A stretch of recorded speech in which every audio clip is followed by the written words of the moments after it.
السلام علیکم ورحمۃ اللہ وبرکاتہ۔ بسم اللہ الرحمن الرحیم، نحمدہ ونصلی علی رسولہ الکریم، اما بعد۔ محترم سامعین، صحیح ذکر چینل میں آپ کا خیر مقدم ہے۔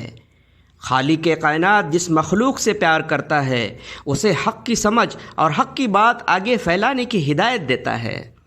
اگر آپ کو بھی ایسا لگتا ہے تو صحیح ذکر چینل کو سبسکرائب اور شیئر ضرور کیجیے گا۔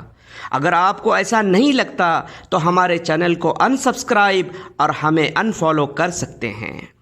دوستوں، قرآن میریکلز کے اس سیریز میں آپ کا خیر مقدم کرتے ہیں۔ یہ سیریز میری کتاب قرآن دا موسٹ میریکولس پر آدھارت ہے۔ آج کے ایپیسوڈ نمبر 1 میں ہم بات کریں گے قرآن مجید کے ایک ایسے چمتکار کے بارے میں کہ صرف اسی ایک بات پر اگر کوئی غور کرے تو اسے ہدایت اور راہ حق پانے کے لیے کافی ہوگی انشاءاللہ۔ سورہ الحجر سورہ نمبر 15 آیت نمبر 9 میں ارشاد باری تعالی ہے، ان نحن نزلنا الذکر و ان لہ لحافظون، بے شک ہم نے قرآن کو زمین پر بھیجا اور ہم یقیناً اس کی حفاظت کریں گے۔ آئیں اس ایک آیت میں چھپے جہانوں کے سب سے بڑے میریکل کو، معجزے کو، چمتکار کو سمجھنے کی کوشش کرتے ہیں۔ حضرت محمد پیغمبر صلی اللہ علیہ وسلم پر اللہ نے قرآن مجید کو نازل فرمایا۔ یہ اللہ سبحانہ تعالیٰ کی سب سے بڑی حکمت تھی کہ آپ صلی اللہ علیہ وسلم امی تھے، کہ آپ کو پڑھنا لکھنا نہیں آتا تھا، ورنہ شیطان کے چیلے شور مچاتے، جھوٹا الزام لگاتے کہ آپ صلی اللہ علیہ وسلم نے خود اپنے ہاتھوں سے قرآن لکھا ہے، نعوذ باللہ۔ جب بھی آپ صلی اللہ علیہ وسلم پر قرآن مجید کی آیت نازل ہوتی تو آپ صلی اللہ علیہ وسلم کے سامنے زید ابن ثابت رضی اللہ عنہ فوراً اسے لکھ لیتے۔ لکھے جانے کے بعد آپ صلی اللہ علیہ وسلم اسے پڑھ کر سنانے کا حکم دیتے اور سن کر پوری تسلی کر لیتے کہ صحیح لکھا گیا ہے۔ اس طرح زیر زبر کی بھی غلطی کی کوئی گنجائش ہی نہیں رہتی۔ آپ صلی اللہ علیہ وسلم کی حیات میں ہی انہی لکھی ہوئی آیتوں کو صحیح حفظ کئی صحابہ رضی اللہ عنہم کر چکے تھے۔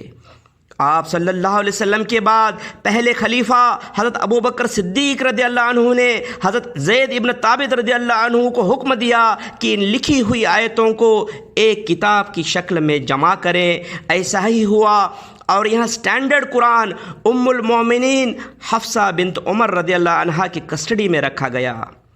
تیسرے خلیفہ حضرت عثمان ابن عفان رضی اللہ عنہ نے اسی سٹینڈرڈ قرآن کی ہو کاپیز بنا کر دنیا کے ہر کونے میں بھیج دیے، جو آج تک اسی شکل میں موجود ہیں۔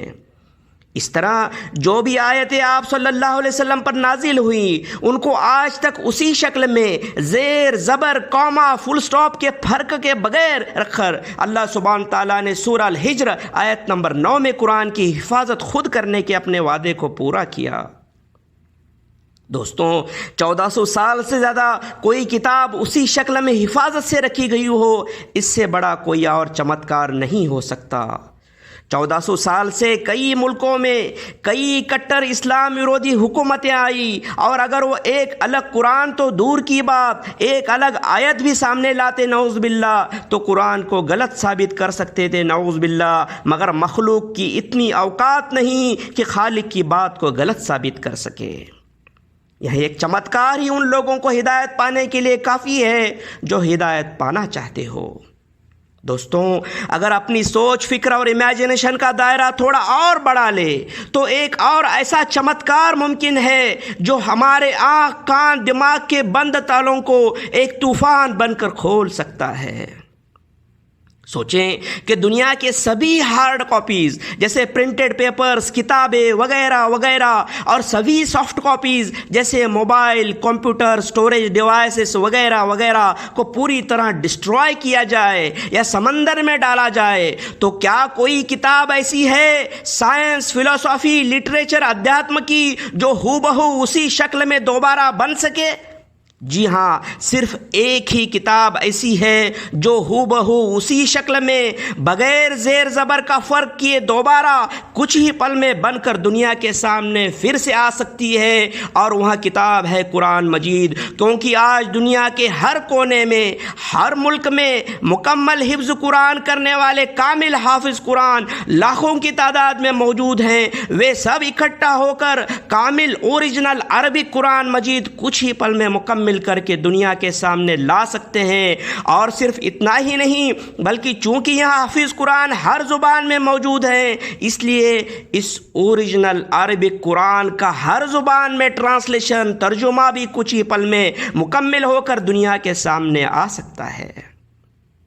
دوستوں، قرآن کی ایک ایک آیت میں سچائی کا اتنا وزن ہے کہ ترازو کے ایک پلڑے میں ایک آیت اور دوسرے پلڑے میں پوری کائنات ڈال دی جائے تو آیت کا پلڑا بھاری ہی رہے گا۔ قیامت تک خالق کائنات قرآن مجید کی حفاظت کرے گا، اور قیامت کے وقت قرآن کے حرف آسمانوں میں اٹھا لیے جائیں گے اور ہدایت کے راستے بند ہوں گے۔